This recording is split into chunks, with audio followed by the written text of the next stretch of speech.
అందరికీ విశ్వావసునామ సంవత్సర ఉగాది శుభాకాంక్షలు. ఈ వీడియో ఉగాది రోజున తీశాను. లేటుగా పబ్లిష్ చేస్తున్నందుకు క్షమించాలి. హిందూపురంలో ఎంఎఫ్ రోడ్లో ఉన్న గణేష్ టెంపుల్కి వచ్చాను. ఆలయ ప్రధాన అర్చకులు కెఎస్ రవిచంద్ర శర్మ గారు వచ్చిన భక్తాదులందరికీ ఉగాది శుభాకాంక్షలు తెలిపారు.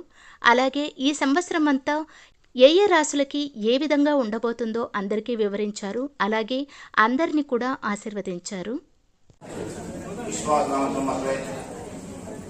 उत्तरायणे वसंत ऋतु चैत्रमासे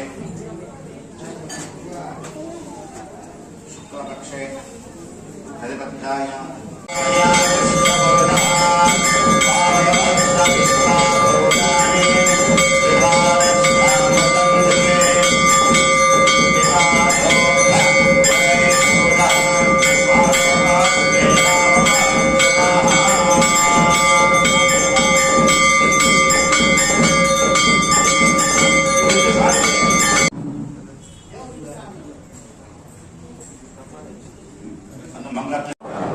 पापात्मा पापशाम्भव पाहिमां कृपया देव शरणागत